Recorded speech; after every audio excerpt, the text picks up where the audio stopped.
Hi, everybody. Welcome back to video number 2, dealing with chapter 13 on Thursday, October the 1st. Talking about oral presentations or oral communications, everybody, as the chapter is titled. Right now, where we are at, if you're following along on the PowerPoint presentation, we're talking about slide number 11 is where we're going to start for video 2. And in your textbook, everybody, we are on page 482. So we talked a little bit about presentations and what you need to be aware of. The last sort of thing that we took a look at with video 1 was that formal presentation. We were talking about that introduction, the body of your presentation, and the conclusion. Now where I'd like to start at for this video is I want to start with the oral presentation outline, everybody. So if you're going to be a writer, you would be working on an outline.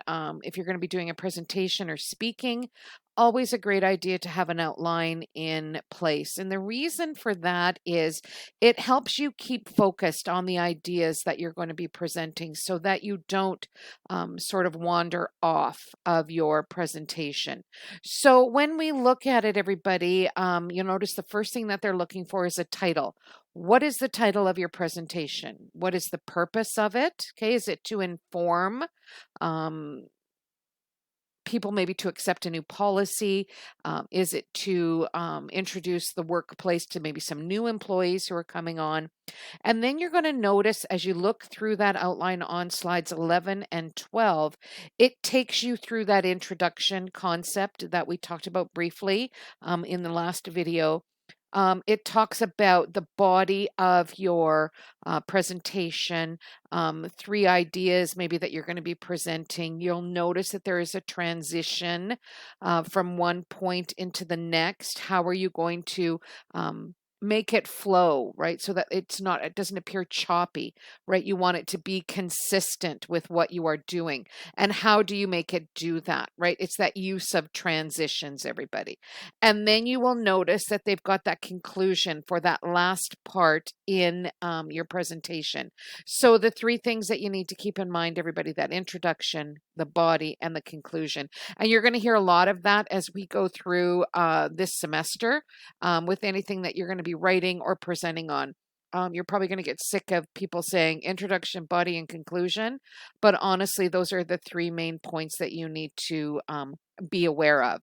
Now, as we move on, everybody, through the chapter, we start talking about visual aids. So those are those aids that you're going to use perhaps in a presentation. I am that visual learner. So when I'm go to a presentation, I like to share visual aids with everybody. So if you are that person, you might want to pay special attention to this part. I'm on page 483. They give you some quick tips down at the bottom of that page. But some of the main things that we need to keep in mind, everybody, when we're working with visual aids, this is slide 13, is that you need to keep them simple and consistent. Okay, and we're going to talk a little bit about why you want to keep them simple in a little bit here. You want to use them sparingly. You don't want them to be your presentation. Okay, people aren't there to sit and watch and go through your PowerPoints. They're there to listen to you speak. Okay, so as the slide says, the focus is on you, not the visuals, everybody. Give each visual a title. Let people know what it is you're going to be talking about on your presentation. So by giving it a title, lets people know what's going to be coming. Okay. And please, please, please make sure you proofread before you do any sort of work with visual aids. Okay, so now what kind of aids are we talking about, everybody? And the textbook on page 484 goes through some different examples. So a lot of instructors today will use whiteboards, maybe blank flip charts. I've been to a couple of seminars where they use the flip charts. Okay, you could use videos, you could use film models, you could use handouts. Okay, that's a great one, especially if you're a new employee coming into an organization. They do tend to hand out handouts. Imagine. And a lot of times they'll have policies and procedures on that. And then that's your copy of the presentation, which is really nice because then you can go back to it, obviously. Okay. Multimedia and computer visuals is another option for you. I want to make mention right now that if you're going to be doing that, if you're going to be using any kind of multimedia, videos, anything along those lines where you're bringing in sort of that outside source to help with your presentation, you want to make sure that you view your presentation or go through that part of the presentation beforehand. Because I've had a lot of students who have used that come into the classroom, are ready to present, and nothing works. Okay. So you want to make sure that you've copied the hyperlink, that you've got the hyperlink will open. Okay. So when you're doing this YouTube video for me and posting it, make sure it works before you submit it. Okay. There's nothing worse than that panicked feeling of, oh my God, it's not working. And you're starting to sweat and it's just horrible. So make sure if you're going to use those sort of presentation aids, they call them, that you make sure they work before you do your presentation. Okay. Using presentation software effectively, page 485, they talk about that. Make strategic use of your images. Follow that 8-second rule, everybody, and that is on page 485. Your viewers should be able to comprehend the information that's on your slide if you're doing a PowerPoint slide in no more than 8 seconds. So you don't want to overload. I don't want to be sitting there in a presentation and your speech is word for word about what's written on the PowerPoint. Okay. Don't use too much jargon, too much language. Keep it simple. Okay. Use templates if you can. There's a lot of free templates out there for you to use. You don't have to go rogue and create your own. If you feel comfortable, you certainly can. But what I'm saying is there's a lot of free templates for you to use. Make sure if you're using data, graphics, okay, it's clear, it's concise, and it's easy to understand, everybody. So when you're using presentation software, you want to make sure that you're using it effectively. Okay, so they go on in the textbook, methods of delivery. Okay, you can certainly follow through that. But what I want to spend some time with is rehearsing that presentation, everybody. And I did allude to it a little bit when I talked to you about your YouTube presentation. That's that 1-minute video that you're doing. You want to make sure that you have rehearsed it. And I kind of had a little impromptu rehearsal in class on Tuesday when I asked you to chime in and basically tell us about yourself for that 1 minute. Some of you did really well within that 1 minute time frame. Some of you were lacking and you're only at about 30 seconds. So how can you reinforce your confidence? What do you need to do in order to be able to make that 1 minute stick? And that is rehearsing of the presentation on page 489, everybody. You want to make sure that you practice aloud. Okay. Make sure that you can hear yourself speak. Okay. People aren't confident with that a lot of times. So it's practicing. Okay.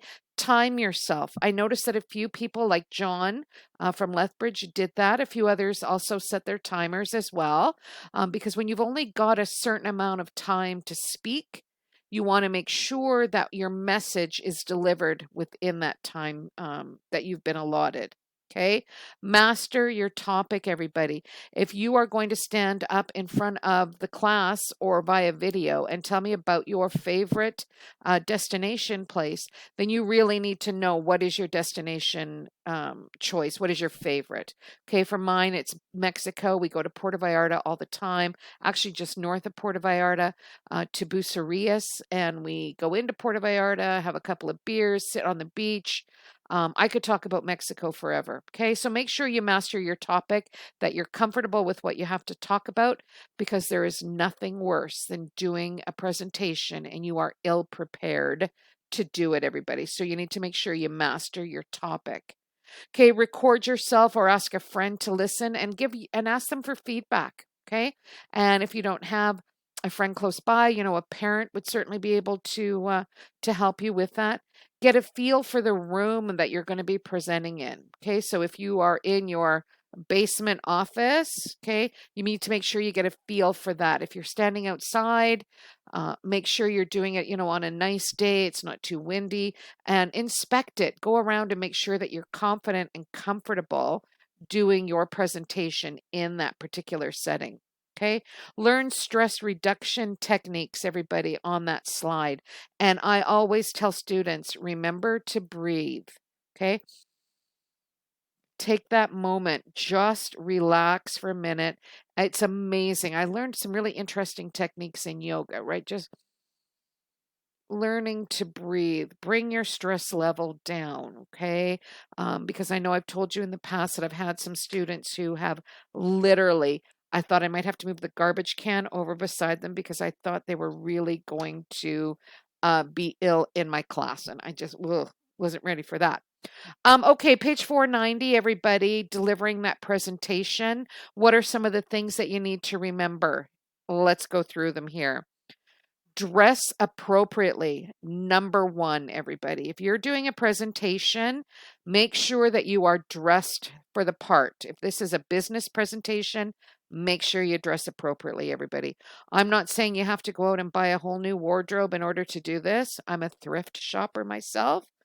I love it, but make sure you dress appropriately. Okay, if you're doing a presentation and it's for a bunch of ranch people or cowboys, you're going to dress the part, right?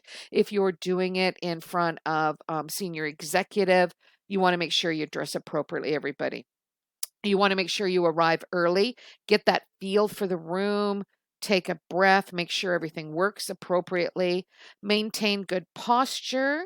Okay, you don't want to be slouched over, right? Maintain that good posture and move in a relaxed, controlled, natural way. I'm taking this right from the book, everybody. They've nailed it. Okay, pause to collect yourself before beginning.